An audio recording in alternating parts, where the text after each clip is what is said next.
जब तुले आयो अम्मा शक्ति। आज स्वाध्याय चिन्ह का वर्ग क्रमांक है 1219। दिन रविवार 4/4/2025। और आज हमारे बीच में आदरणीय विनय कक्कड़ जी, जिनका आज का विषय है भज गोविंदम। इससे पूर्व भी कई विषय ले चुके हैं। अब ज्यादा समय लेते हो, आदरणीय विनय कक्कड़ साहब से निवेदन करते हैं कि आज का उद्बोधन जारी करें। आदरणीय विनय। नमस्कार बंधुओं। गायत्री मंत्र। ओम भूर्भुवः स्वः तत्सवितुर्वरेण्यं भर्गो देवस्य धीमहि धियो यो न प्रचोदयात्। उस प्राण स्वरूप, दुख नाशक, सुख स्वरूप, श्रेष्ठ, तेजस्वी, पापनाशक, देव स्वरूप परमात्मा को हम अपने अंतःकरण में स्थान दें।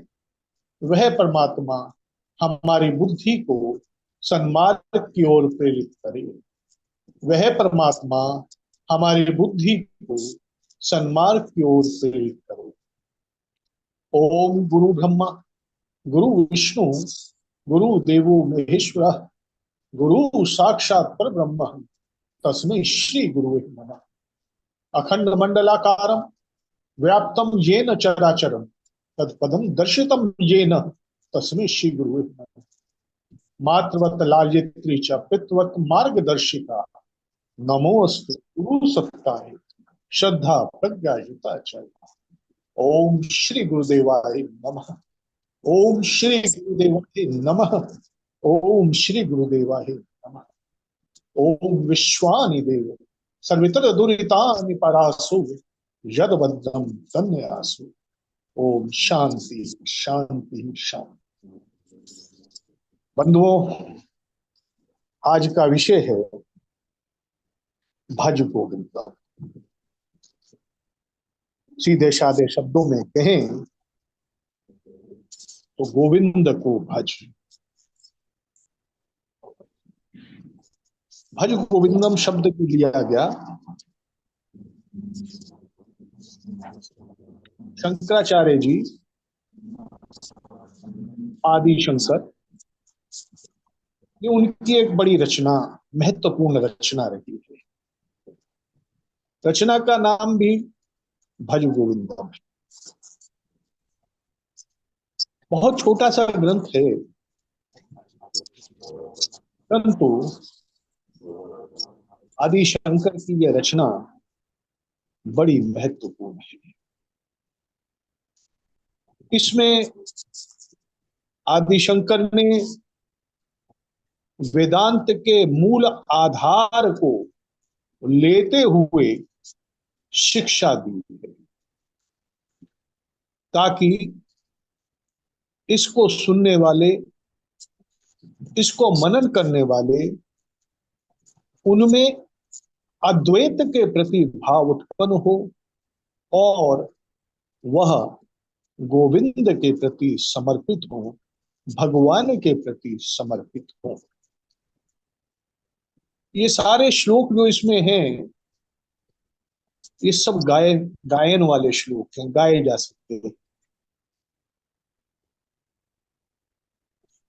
जिस समय इनको सुना जाता है तो वास्तव में यदि श्रोता और वक्ता दोनों में आपसी तारतम्यता है तो ईश्वर आपके बीच में साक्षात आ जाता है। शंकराचार्य जी को कहते हैं कि इसकी प्रेरणा इस प्रकार से हुई कि एक बार भगवान आदि शंकर शंकराचार्य जी काशी में अपने 14 शिष्यों के साथ जा रहे थे। तो एक वृद्ध पंडित था जो कुछ व्याकरण के नियमों को बार बार दोहरा रहा था, रट रहा था, और मैं समझ रहा था कि इनको बार बार दोहराने से वो व्याकरण में निपुण हो सकता है, उसे निपुणता प्राप्त हो जाएगी। भगवान शंकर वहां से निकल के जा रहे थे तो भगवान शंकर के मुख से अनायास ये निकला कि मृत्यु के समय व्याकरण के नियम रक्षा नहीं कर सकते। इस जीवन में पूर्णता और पवित्रता की अमर स्थिति का अनुभव करने के लिए, ब्रह्म को प्राप्त करने के लिए यत्न करो। और उन्होंने अपने शिर मुख से कुछ श्लोक कहे, वही भज गोविंदम के नाम से पुस्तक रूप में आए। इस भज गोविंदम को मोह मुदगर भी कहा जाता है। मोह मुदगर क्यों कहा जाता है? क्योंकि ये मोह का नाश करते हैं। व्यक्ति में मोह अपनी पराकाष्ठा पर रहता है हमेशा। ये व्यक्ति का स्वभाव है। मोह के बंधन से मनुष्य मुश्किल से छूट पाता है। हम में भी जो वृद्धावस्था की ओर जा रहे हैं, यदि हम सब भी अपने भीतर झांकेंगे तो कहीं ना कहीं हम भी मोहग्रस्त हैं। कोई ज्यादा मोह में है तो कोई कम मोह में है। लेकिन बंधुओं, व्यक्ति मोहग्रस्त तो है ही। और हाँ, एक बात मैं स्पष्ट कर दूं यहां पर कि यह जो हमारा मोह है, इस मोह में अधिकांश मोह वो व्यर्थ का है। अब ये बात हमें समझ नहीं आती कि भाई तू व्यर्थ के मोह में क्यों पड़ा हुआ है। लेकिन ये तयशुदा है, जिसे कहते हैं ना, हम गारंटेड है कि हम अधिकांशतः व्यर्थ के ही मोह में पड़े हुए हैं। और बड़ी सीधी बात है, हम उसका प्रयास भी नहीं करते कि मोह पाश से हम छूटे कैसे। अवस्था कोई भी हो। अब भगवान शंकराचार्य की अवस्था तो बड़ी छोटी अवस्था थी जब उन्होंने ये रचना करी। अवस्था कोई भी, ज्ञान की बात यह है कि जिसे आत्मज्ञान प्राप्त हो गया, वह किसी भी अवस्था में है, वह इस मोह के पाश से छूट सकता है। परंतु आत्मज्ञान प्राप्त कैसे हो? क्योंकि हम सोचते ही नहीं कि हमें आत्मज्ञान को प्राप्त करना है। हम ये सोचते ही नहीं। वास्तविकता है ये। हम कहते जरूर हैं, स्वभाव है हमारा कि हमारी कथनी और करनी का अंतर है।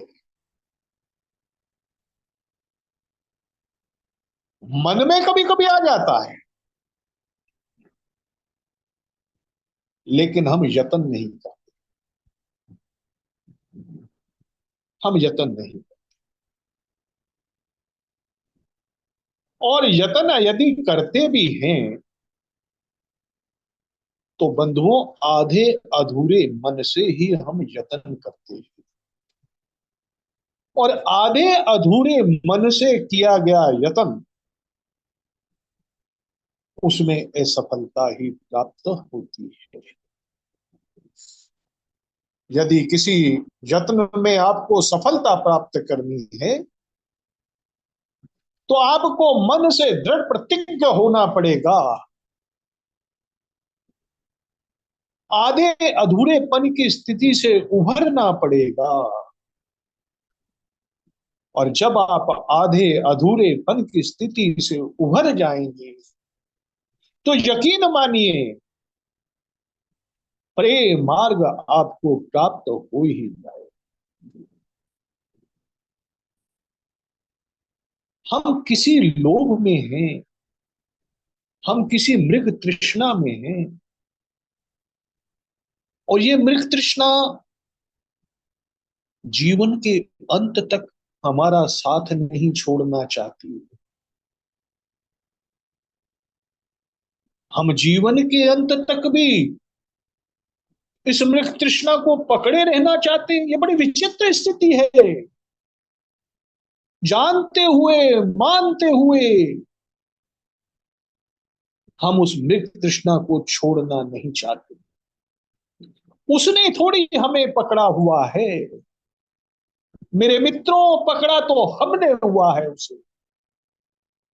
जब मैं ही नहीं छोड़ना चाहता उस मृग तृष्णा को, तो वह मृग तृष्णा मेरे को छोड़ेगी भी क्यों?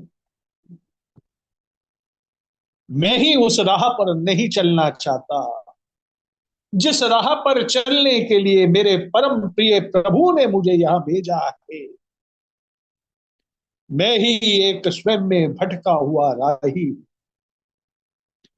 और अब मेरे को राह दिखाने के लिए वो प्रभु तत्पर है, परंतु मैं राह देखना ही नहीं चाहता। तो फिर राह दिखाने वाला करे भी क्या? किसी ने किसी को कहा, जब उसने उससे राह पूछी कि तू उस मोड़ पर चला जा, और वह उस मोड़ से पहले किसी मोड़ पे मुड़ जाए और राह भटक जाए, तो राह दिखाने वाले की क्या गलती हो? यह गलती तो उसकी है जिसने ध्यान से उसकी बात को सुना ही नहीं, जो उसका मार्गदर्शन कर रहा था। दरअसल दरअसल हम अपने को बहुत समझदार बनाकर रहते, और कभी कभी इतना समझदार मान लेते हैं अपने को कि जैसे सारी की सारी समझदारी का ठीकरा हमारे पास हो। परंतु परंतु वास्तव में हम वह होते नहीं जो हम समझ बैठते। और क्योंकि हम ये समझ बैठते हैं, इसलिए हम और समझने का प्रयत्न भी नहीं करते। इसलिए इसलिए संतों के द्वारा, शास्त्रों के द्वारा, धर्म ग्रंथों के द्वारा समय समय पर हमारा मार्गदर्शन किया जाता रहा। हमने सुना, फिर वही बात के आधे अधूरे से सुना। जिस समय कोई संत कह रहा था, हमारा मन उस समय कहीं और जा रहा था। संत की आधी बात हमारे को समझ में आई, और मन की विचलन के कारण आधी बात तो हम समझे ही नहीं। मैंने शास्त्र पढ़ा, कुछ बातें तो पढ़ते पढ़ते मेरे जहन में उतर गई, लेकिन जब असली बात उतरने को थी तो मेरा जहन ही विचलित हो गया, और मैं ना जाने कहां से कहां खो गया। तो जो पढ़ा था वह भी मेरे काम ना आया, वह भी मेरे काम। इसलिए इसलिए आधा अधूरा मन हम छोड़ दें, और दृढ़ प्रतिज्ञ संकल्पित मन से, निष्ठा और समर्पण के मन से हम संतों की शरण में चलें, शास्त्रों की शरण में चलें, और अपने जीवन को धन्य बना दे। यह जो ग्रंथ है भज गोविंदम, मित्रों, इस ग्रंथ में 31 श्लोक हैं और ये सारे के सारे श्लोक यदि आप सुनेंगे, कभी इसको पढ़िएगा। मैं आज इसको पूरा नहीं लेने वाला हूं, मैं कुछ सुने हुए श्लोकों को ही इसमें लूंगा, क्योंकि समय की सीमा है और समय की सीमा में ही मुझे इस बात को खत्म करना है। तो मैं कुछ कुछ ऐसे श्लोक लूंगा और वो भी मैं आपको पद्य रूप में बताने वाला हूं, ताकि आपको, हमको, सबको उसका ज्ञान अच्छी प्रकार से हो जाए। तो ये 31 श्लोक हैं और इनको मोह मुद्गर कहा गया। मैं आपको पहले बता चुका हूं कि ये मोह का नाश करने वाले, यह मोह का नाश करने वाले। पहला श्लोक तेक श्लोक है, आधार श्लोक, और ये पहला श्लोक आधार श्लोक है, इसलिए इसका गायन करूंगा मात्र। भज गोविंदम, भज गोविंदम, भज गोविंदम, भज गोविंदम, गोविंदम भज मूढ़ मते, गोविंदम भज मूढ़ मते, भज गोविंदम, भज गोविंदम, गोविंदम भज मूढ़ मते, गोविंदम भज मूढ़ मते, संप्राप्ते सनहित काले, संप्राप्ते सनिहित काले, नहीं नहीं रक्षति द्रुत करणे, नहीं नहीं रक्षति द्रुत करणे, भज गोविंदम, भज गोविंदम, गोविंदम भज मूढ़ मते, गोविंदम भज मूढ़ मते। हे मूर्ख मानव, गोविंद को भज, गोविंद को भज और गोविंद को ही भज। जब मृत्यु की निर्धारित घड़ी आ जाएगी, तब तुझे ये कोई भी नियम जो तू आज रट रहा है, ये तेरी रक्षा नहीं कर सके, ये तेरी रक्षा नहीं कर सके। अरे मूर्ख, अरे मूर्ख ना समझ, गोविंद भज, गोविंद भज।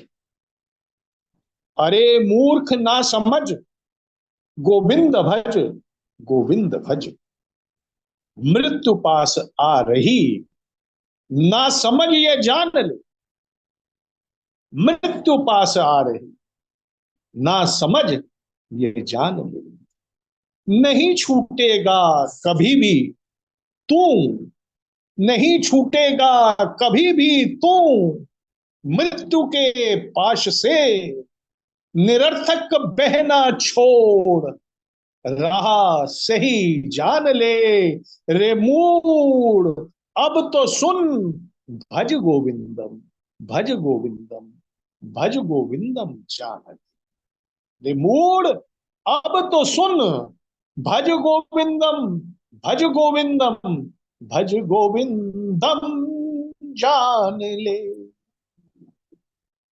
धन पिपासा तेरी ना जाने बढ़ती जा रही, धन पिपासा तेरी ना जाने बढ़ती जा रही, नहीं बुझ रही वह समय सीमा जा रही, नहीं बुझ रही वह समय सीमा जा रही, अब निभा कर्तव्य अपना पुण्य अर्जन ठान ले, बहुत भोग कर लिए अब तुष्टि की तू राह ले, रे मूढ़, रे मूढ़, अब तो तू भज गोविंदम, भज गोविंदम, भज गोविंदम जान ले, भज गोविंदम,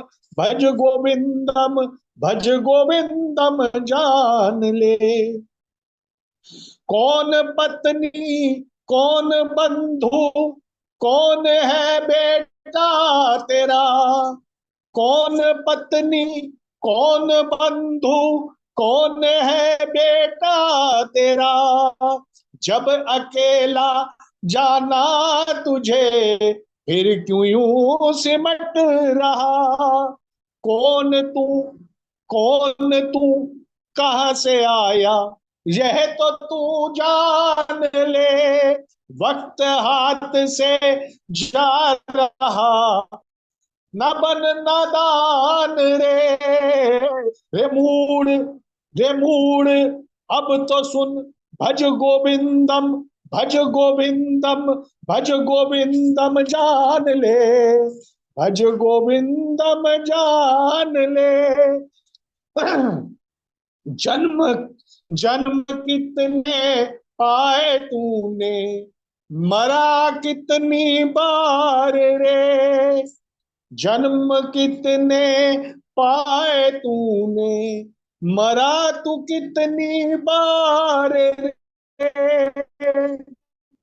कौन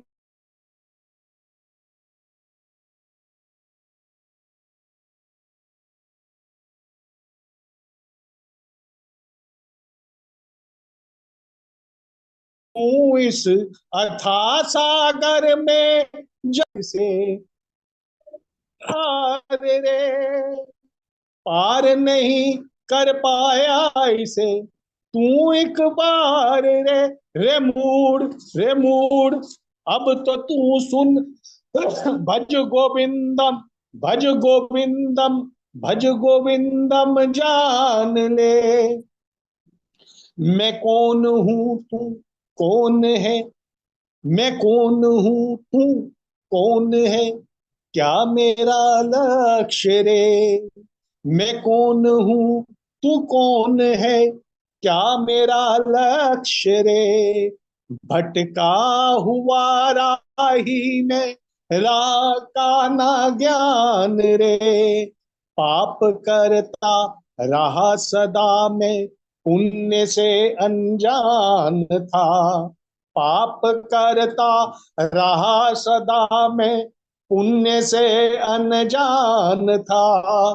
दूर रहा अपने प्रभु से, दूर रहा अपने प्रभु से, गर्दिश में जलता रहा, गर्दिश में जलता रहा। रे मूड, रे मूड, अब तो तू भज गोविंदम, भज गोविंदम, भज गोविंदम जान ले, भज गोविंदम, भज गोविंदम, भज गोविंदम जान ले।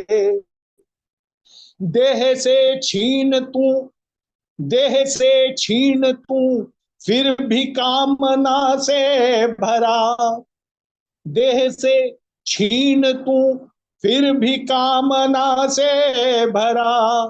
तन सूख रहा तेरा, तन सूख रहा तेरा फिर भी ये लोभ ना मरा।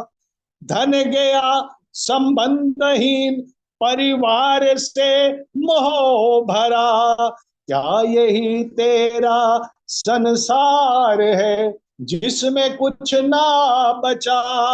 रे मूड, रे मूड, अब तो तू भज गोविंदम, भज गोविंदम, भज गोविंदम जान ले। न करे अभिमान तू, न कर अभिमान तू अपनी धन संपदा का, न कर अभिमान तुम अपनी धन संपदा का।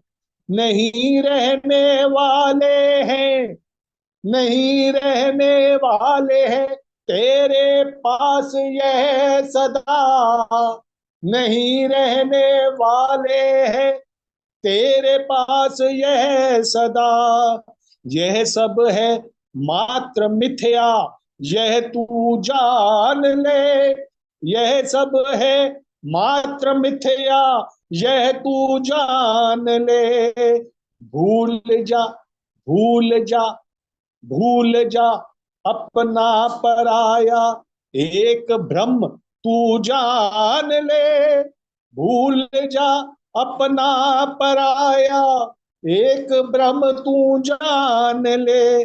रे मूड, रे मूड, अब तो तू भज गोविंदम, भज गोविंदम, भज गोविंदम जान ले।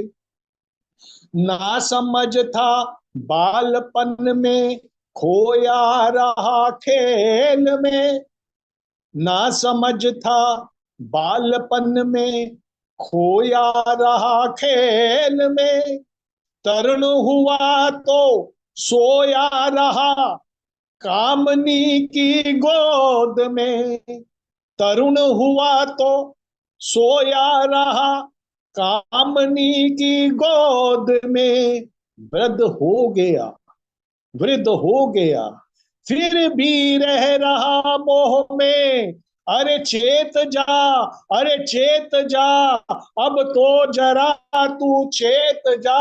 रे मूड, अब तो तू भज गोविंदम, भज गोविंदम, भज गोविंदम जान ले। रे मूड, अब तो तू भज गोविंदम, भज गोविंदम जान ले। आत्मज्ञान अब जगा ले, आत्मज्ञान अब जगा ले, आत्मा को जान ले। आत्मज्ञान अब जगा ले, आत्मा को जान ले। मन की वृत्ति का निरोध कर, राम का नाम ले। मन की वृत्ति का निरोध कर, राम का नाम ले। आ गया उसकी शरण में, चैन पाएगा तू सदा। नरक से छूट कर स्वर्ग पाएगा तू वहां।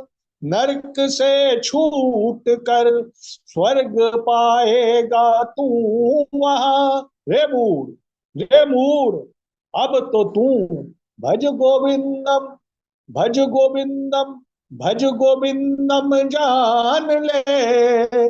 भज गोविंदम, भज गोविंदम, भज गोविंदम जान ले। मनन कर शास्त्र का, मनन कर शास्त्र का, वही है तेरा सदा। उस प्रभु की निच्छवि का ध्यान तू ठान ले। चल सत्संग में, चल सत्संग में, संतों का तू साथ ले। धन्य होगा, धन्य होगा तेरा जीवन अब इस कर्म से रे। रे मूड, रे मूड, अब तो तू भज गोविंदम, भज गोविंदम, भज गोविंदम जान ले। भज गोविंदम, भज गोविंदम, भज गोविंदम जान ले। गीता के योग का, गीता के योग का ले सहारा तू सदा। गीता के योग का ले सहारा तू सदा। एक ब्रह्म है सत्य चित्त में, यह तू ठान ले। नाम जप, नाम जप, नाम जप उस प्रभु का, छोड़ यह जाल रे। एक संकल्प दृढ़, एक संकल्प दृढ़ गोविंद का, एक संकल्प दृढ़ गोविंद का, अब तू ठान ले। रे मूड, रे मूड, रे मूड, भज गोविंदम, भज गोविंदम, भज गोविंदम जान ले। भज गोविंदम जान ले, भज गोविंदम जान ले। ये मैंने भज गोविंदम के कुछ श्लोकों का हिंदी में पद रूपांतरण, जो मैंने अभी आपके सामने गायन किया। आशा करता हूं कि आपने ध्यान से सुना भी होगा और आपको पसंद भी आया होगा। छोटा सा एक प्रयास है, वह मैंने किया है। बंधुओं, भजना क्या होता है? भज शब्द का अर्थ है पूजा करना। भज, भज पूजा करना। और पूजा केवल कर्मकांड करना या ईश्वर की मूर्ति पर, विग्रह पर निरस भाव से फूल फेंकना, या उसके सामने खड़े होकर हाथ जोड़े रहना और इधर उधर की मांगे करते रहना, या फिर बिना कुछ सोचे समझे ऐसे छोटे छोटे चुने हुए कुछ मंत्रों का पाठ भी करते रहना। वो मंत्र पाठ तो हो सकता है, वो ईश दर्शन किसी रूप में हो सकता है। पूर्ण रूप में ईश दर्शन, जब आप दर्शन की व्याख्या करेंगे तो वह ईश दर्शन नहीं है। जिसमें जब हम मूर्ति के विग्रह के सामने जाते हैं, उस पर पुष्प अर्पित करते हैं, तो वह ईश दर्शन वास्तव में नहीं है। जब आप दर्शन की बात करेंगे तो बड़ी गहरी बात है, उसमें गहरे में जाना पड़ेगा। वह तो केवल अवलोकन मात्र है कि आपने उसको भगवान को विग्रह को देखा और देख करके आपने किसी भी भाव से, रस भाव से, निरस भाव से कुछ पुष्प अर्पित कर दिए। और कर्म कांड ये सब करते रहना, इसमें कुछ तो हो सकता है, लेकिन ये भज में आता तो है पर पूर्ण भज नहीं। अपूर्ण भज क्या है? ये अपूर्ण भज है, अपूर्णता है ये। आप गए, आपने अवलोकन करा, जाके पुष्प अर्पित कर दिए, है ठीक है, लेकिन ये पूर्णता की स्थिति नहीं। पूर्णता की स्थिति क्या है? वास्तविक भज, भजना वास्तविक, वह क्या है? सच्चा भजन या सच्ची सेवा भगवान से अपना तादात्म्य स्थापित करना है। जैसे भगवान का रूप है, उस रूप के साथ अपने आप को जोड़ लेना, अपने आप को उस रूप पे न्यौछावर कर देना, इसी को हम कहते हैं तादात्म्य। यही तादात्म्य जो है भगवान के साथ स्थापित हम करते हैं, तो वही सच्चा भजन हो। हमारा अपना पूजा घर हो या कोई भी सार्वजनिक मंदिर इत्यादि हो, जहां पर भी जो भी धार्मिक विधि विधान मनाए जाते हैं, उन सब विधि विधान को करते हुए हम भगवान के साथ तादात्म्य बैठा लें, यही हमारी पूजा है। मैंने कहा ना, जो हम दर्शन करते हैं, जिसे हम दर्शन कहते हैं, वह दर्शन करना नहीं, वह मात्र अवलोकन हो सकता है। मैं नहीं कहता कि उसका लाभ नहीं, ऐसा मैं कभी भी नहीं कहूँ। लाभ हो सकता है, लेकिन यदि पूर्णता की स्थिति को आप भजन में पूर्णता प्राप्त करना चाहते हैं, वास्तविक वह जिसको भगवान शंकराचार्य ने मोह मुदगर नाम दिया, भज गोविंदम, वह जो मोह मुदगर है, यदि आप उस मोह मुदगर को वास्तव में अपने हृदय में स्थापित करना चाहते हैं, तो आपको गोविंद के साथ तादात्म्य में बिठाना। यह जो तादात्म्य है, जब आपका बैठ जाएगा उस प्रभु के साथ, तो सबते आपको पूर्णता की स्थिति, क्योंकि वह भी तो पूर्ण ही है, वह पूर्ण है, वह कहीं से भी अपूर्ण नहीं। पूर्णमदम पूर्णमिदम पूर्णात् पूर्णमुदच्यते पूर्णस्य पूर्णमादाय पूर्णमेवावशिष्यते। वह पूर्ण है, मैं अपूर्ण हूं। हालांकि मैं उसका अंश हूं, अंश होने के नाते मुझे भी पूर्ण होना चाहिए, परंतु क्योंकि मैंने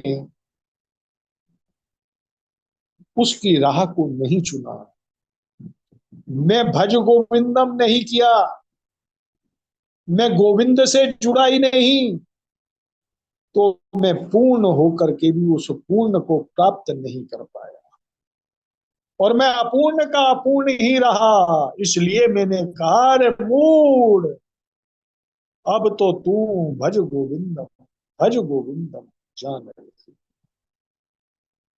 भगवान के चरण कमलों में हमारा आत्मसमर्पण हो जाए, बस एक यही भावना, मेरा भगवान के चरण कमलों में आत्मसमर्पण हो जाए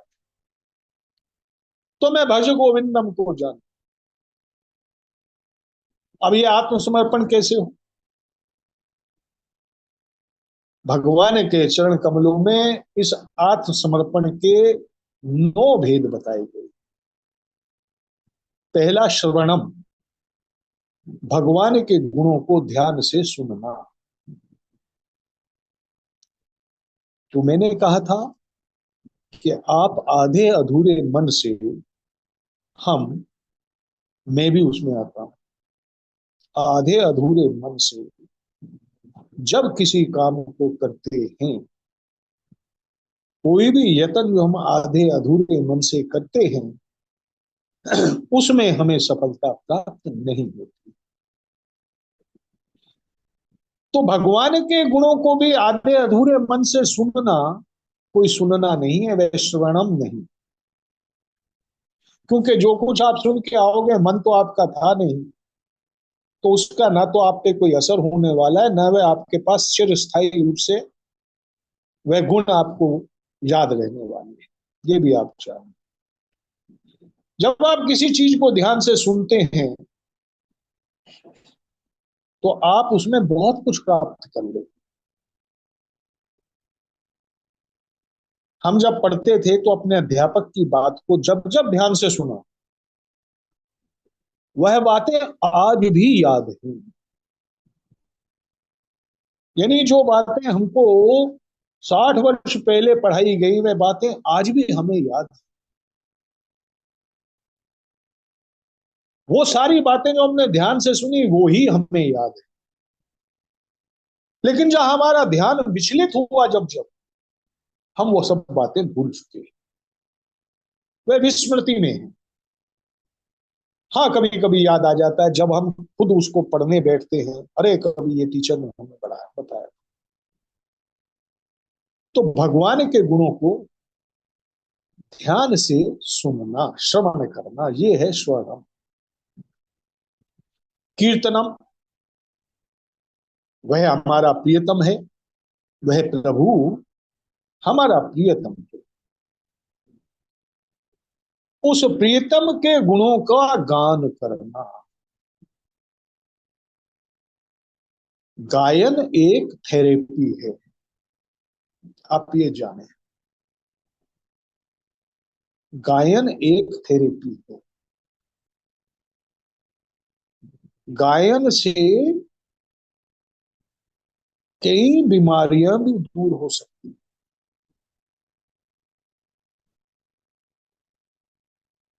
और गायन के साथ यदि संगीत भी जुड़ जाता है, तो वह संगीत में गायन, उसका प्रभाव कई गुना बढ़ जाता है। तो वह जो परम प्रिय हमारा प्रभु है, श्रवण में हमने उसके गुणों को ध्यान से सुना। पहला श्रवण बताया ना मैंने, तो श्रवण में हमने उसके गुणों को ध्यान से सुना, उसमें कोई अवगुण नहीं है। आप ये जान लें, उसमें कोई अवगुण नहीं है, वह निर्गुण, उसमें कोई अवगुण नहीं है, कोई दोष नहीं है उसमें, वह स्वयं में गुणवान है।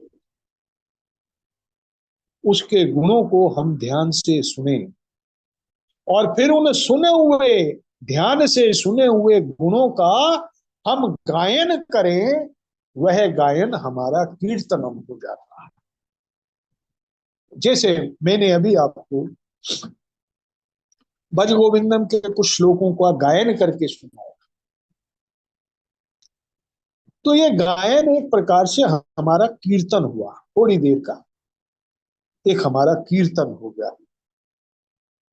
अब इस गायन को जो मैंने कहा, कम से कम मैं तो नहीं भूल पाऊंगा, क्योंकि मैंने तो स्वयं गाया है इसको, तो मैं इसे भूल नहीं पाऊंगा। और जिसने भी इसको सुना है, कुछ ना कुछ तो वो उसको याद रहे।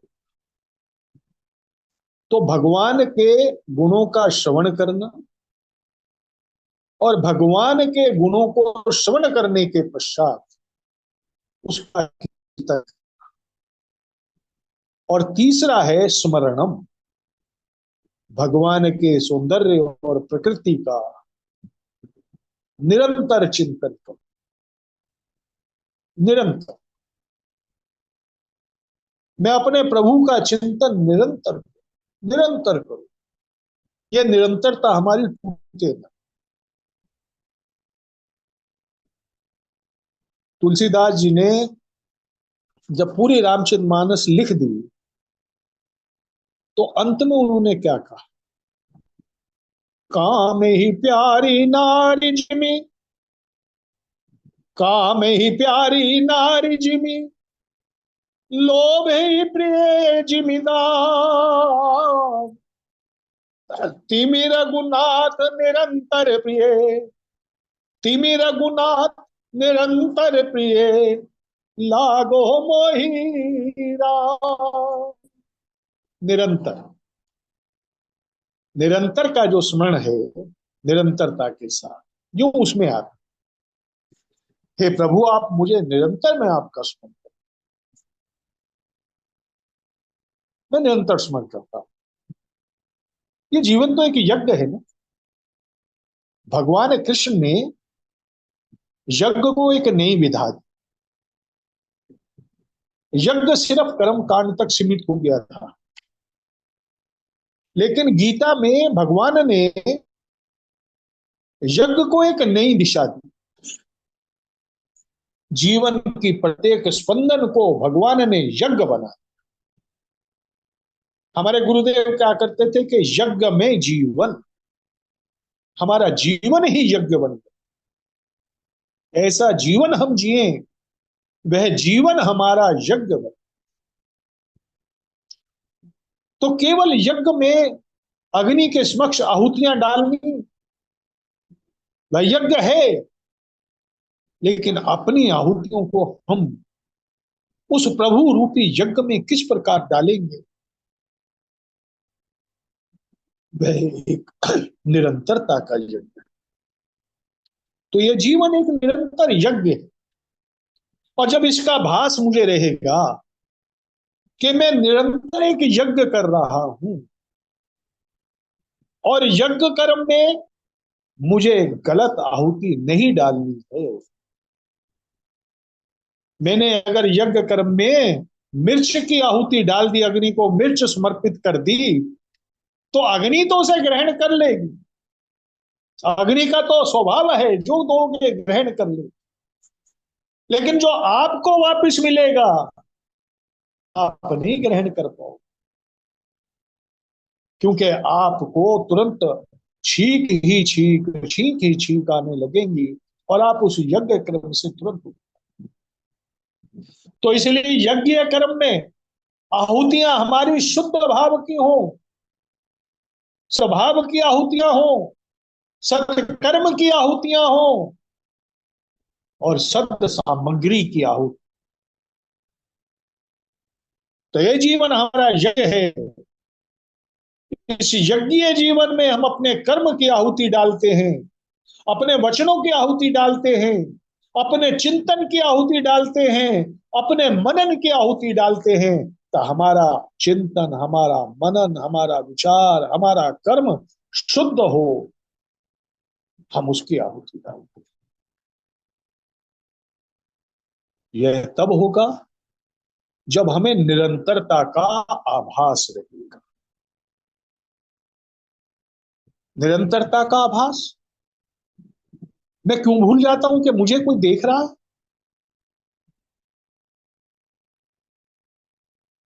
अरे एक कैमरा तो इस पूरी सृष्टि में सब जगह लगा हुआ है। भागो, भाग करके जाओगे कहां? आप सोचोगे कि मुझे तो सिर्फ ये जो कैमरे लगे हुए हैं सरकारी या जो दूसरे कैमरे लगे हुए हैं यही पकड़ रहे हैं। नहीं, एक कैमरा निरंतर आपकी ओर लगा हुआ है, वो आपको देख रहा है, जान लीजिए। और ये निरंतर शब्द आपके जीवन में उतर आया तो आप उस कैमरे से डरते हुए अपने कर्मों की आहुति भी अच्छी डालेंगे। तो स्मरणम, भगवान के सौंदर्य और प्रकृति का निरंतर स्मरण रखना, निरंतर स्मरण रखना। इसके बाद पाद सेवनम, आत्मसमर्पण के अभिप्राय से मित्रों, आत्मसमर्पण के अभिप्राय से भगवान के चरणों की पूजा करें। हम पाद सेवन करते हैं ना, वह पाद सेवन क्या है? कोई कह सकता है कि हम क्यों करें ये पाद सेवन? भगवान के चरण कमल, अपने सदगुरु के चरण कमल, सदगुरु भी भगवान का स्वरूप, सदगुरु भगवान का स्वरूप, उसके चरण कमल, उसका पाद सेवनम हमें वही शक्ति देता है जो शक्ति वह सदगुरु हमें प्रेषित करना चाहता है। जान लीजिए इस बात, हमें वही शक्ति मिलती है उससे। लेकिन अब पाद सेवनम कैसा हो? पाद सेवनम में आपका आत्मसमर्पण हो। यदि गुरु के भी पाद सेवनम में आत्मसमर्पण नहीं है तो आप कुछ प्राप्त करने वाले नहीं हैं। यदि गुरु के चरण कमल में आपका आत्मसमर्पण है तो आप बहुत कुछ प्राप्त कर सकते हैं। आपको गुरु अपने से आगे बढ़ा सकते। यही ईश्वर, ईश्वर भी तो हमारा, हमारा सब कुछ तो ईश्वर ही है। ठीक है, कोई कह सकता है ईश्वर नजर नहीं आता। अरे मैं तो कण कण में, ईशावास्यदम सर्वम जगत के जगत क्या जगत, तो इसे कण कण में समाया हुआ। ऐसी कौन सी जगह है जहां में ईश नहीं है, जहां में ईश्वर नहीं है? मेरे आत्मसमर्पण की कमी है, इसलिए मैं उसके पाद सेवनम का लाभ नहीं ले पाता। फिर आता अर्चनम, अर्चना करनी, चुने हुए कुछ मंत्रों के साथ उस भगवान की अर्चना करनी। वैदिक मंत्र है हमारे, अपना गायत्री मंत्र है। यदि आप गायत्री मंत्र की महत्ता को सुनेंगे तो महामंत्र इसको कहा गया। आप इसको ही ठान लीजिए, जीवन के अंदर परिवर्तन आप स्वयं स्वयं आपके आभास में आए, जिसने भी ठान। और कोई भी, अमीर हो गरीब हो, कोई हो, वो तो सबके लिए है। प्रभु अमीर गरीब नहीं है, वह तो सबके लिए है। वंदनम, भगवान की वंदना करना। और फिर दास्यम, भगवान की सेवा करना।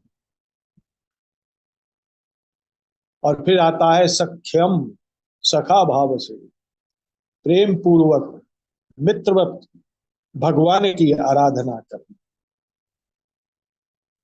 और नमा है आत्मनिवेदनम, अपने को भगवान के प्रति बलिदान के भाव से आत्मसमर्पण कर देना, इसको कहते हैं आत्मनिवेदनम। और उसी को मैंने कहा, आत्मज्ञान अब जगा ले, आत्मा को जान ले, मन की वृत्ति का निरोध कर, राम का तू नाम ले, आ गया उसकी शरण में, चैन पाएगा तू सदा, और नरक से छूट कर स्वर्ग पाएगा तू वहां। रे मूड, अब तो तू भज गोविंदम, भज गोविंदम, भज गोविंदम जान। ये सारा जो है भज की महत्ता है, ये सारी भज की महत्ता है। ये जो गोविंद शब्द है, ये विष्णु भगवान के पर्याय के रूप में हम इसका प्रयोग करते हैं। गोविंद को मैं थोड़ा सा बता करके अपनी वाणी पे विराम दूंगा। वह जो पृथ्वी का ज्ञान रखता है, अर्थात जिसने यह समझ लिया हो कि वह पृथ्वी का आधार है, वह जो सभी जीवधारियों का देव हो, सभी जीवधारी, मेरा भी, पशु का भी, सभी जीवधारियों का वही एक रखवाला है, वही देव है। और वह जो हमें शक्ति प्रदान करता है। हमारी शक्ति कौन है? हमारी शक्ति वह प्रभु ही तो है। अगर वो शक्ति हमारे से ले ले वह प्रभु, तो बताइए मैं क्या हो जाऊं? अगर हमसे वह शक्ति चली जाए तो मैं तो शव हो जाऊंगा, किसी काम का नहीं रहूंगा। वह प्रभु की शक्ति तो है, वह प्रभु की शक्ति तो है जो मुझे वाक शक्ति दे रही है, जो मुझे श्रवण शक्ति दे रही है, ग्रहण शक्ति दे रही है, नयन दृष्टि दे रही है। ये सब प्रभु की शक्ति। वह पार ब्रह्म प्रभु हमारा आपका सबका नियंता है। हमारा आपका सबका वही एक नियंता है। अब जब वही एक है और दूसरा कोई है भी नहीं, तो फिर फिर मैं यही कहूंगा कि गीता के योग का ले सहारा तू सब। गीता के योग का ले सहारा तू सदा, एक ब्रह्म है सत्य चित में, यह तू ठान ले। एक एक ही तो है ना वो, एक ओंकार सतनाम करता पुरख निर्भो निर्वैर, अकाल मूर्ति अजूनी सहब गुरु प्रसाद। आदि सच युगादि सच है भी सच, और नानक उसी भी सच। तो गीता के भोग का, योग का, गीता के योग का ले सहारा तू सदा, एक ब्रह्म है सत्य चित में, यह तू ठान ले। नाम जप उस प्रभु का, नाम जप उस प्रभु का, छोड़ यह जाल रे, जिस जाल में तू फंसा हुआ है। अरे अब इस जाल को छोड़ दे। नाम जप उस प्रभु का, छोड़ यह जाल रे। एक संकल्प, एक संकल्प दृढ़ गोविंद का, वही गोविंद मेरा आप सबका, वही गोविंद, उसी गोविंद का मैं हूं, उसी गोविंद के आप हैं, वही हम सब में समाया हुआ है। उसी को हमने कहा ईशावास्यदम सर्वम यत्किंच जगत्या जगत। वही उन सबका पालन करता है, वही पूर्ण है। ओम पूर्णमदम पूर्णमिदम पूर्णात् पूर्णमुदच्यते पूर्णस्य पूर्णमदाय पूर्णमेवावशिष्यते। वही पूर्ण है। नाम जप उस प्रभु का, छोड़ यह जाल रे। एक संकल्प दृढ़ गोविंद का, अब तू ठान ले। रे मूड, रे मूड, अब तो तू भज गोविंदम, भज गोविंदम, भज गोविंदम जा। आपके सबके चरणों में सादर प्रणाम करता हूँ। यदि मेरी वाणी से कोई भी गलत शब्द निकला हो उसके लिए क्षमा प्रार्थी हूँ। आप मुझसे क्षमा करेंगे। मैं आप सबका दास हूँ। आप मेरे मुझ दास पर अपनी कृपा करेंगे। इस भावना के साथ अपनी वाणी को विराम देता हूँ। समय होने को है। ओम सर्वे भवन्तु सुखिनः, सर्वे सन्तु निरामया, सर्वे भद्राणि पश्यन्तु, माँ कश्चित् दुख भाग भवेत्। मेरा मंगल सबका मंगल, तेरा मंगल सबका मंगल हो। सबका मंगल होए रे, सबका मंगल होए, सबका मंगल होए। धन्यवाद, धन्यवाद। बहुत बहुत धन्यवाद आदरणीय विनय कक्कड़ जी। तो आपको 7 बजे निकलना है, तो आप कोई प्रश्न तो पूछते नहीं, और नैब साहब से निवेदन करते हैं कि उनको धन्यवाद के 2 शब्द दे दीजिएगा।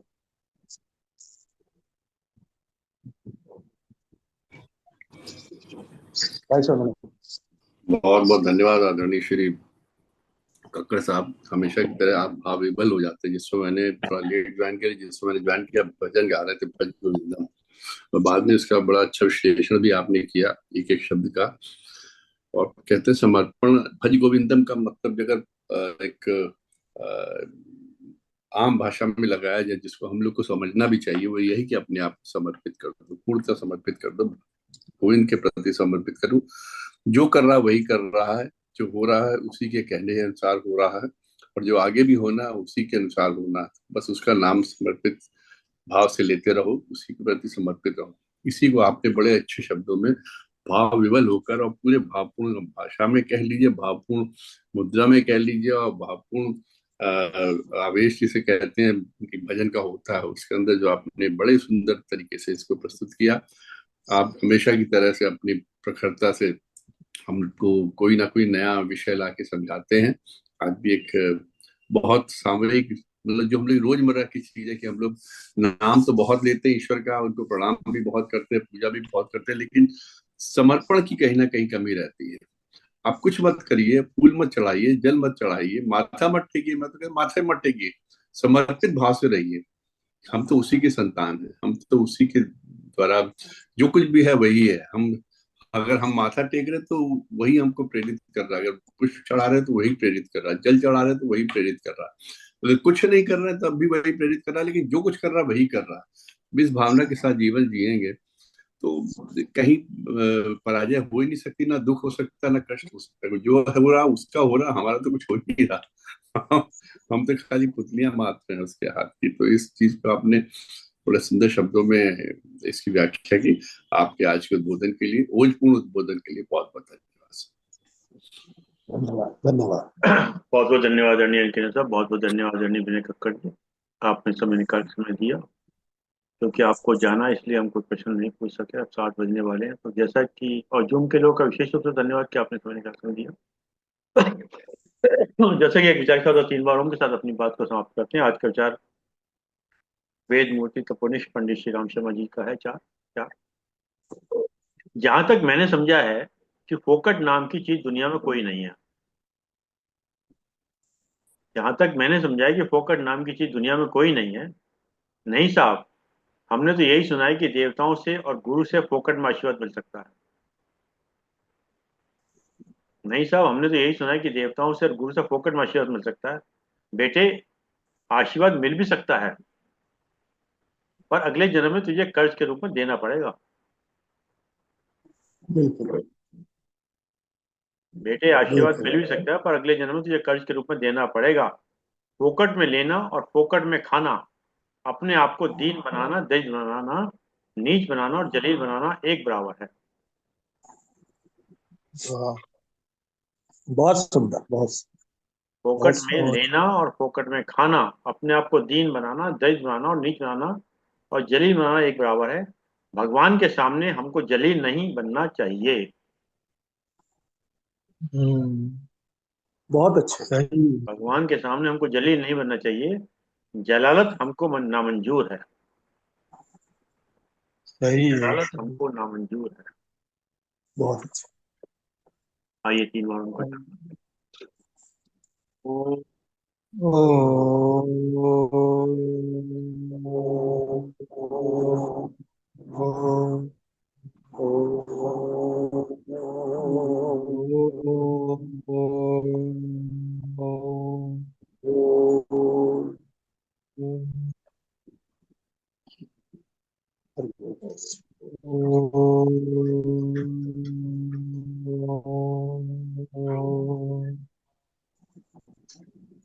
शांति शांति शांति। शांति शांति।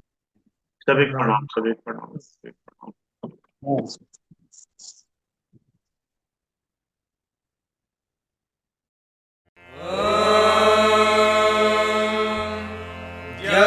शान्तिरन्तरिक्षं शान्तिः पृथिवी शान्तिरापः शान्तिरोषधयः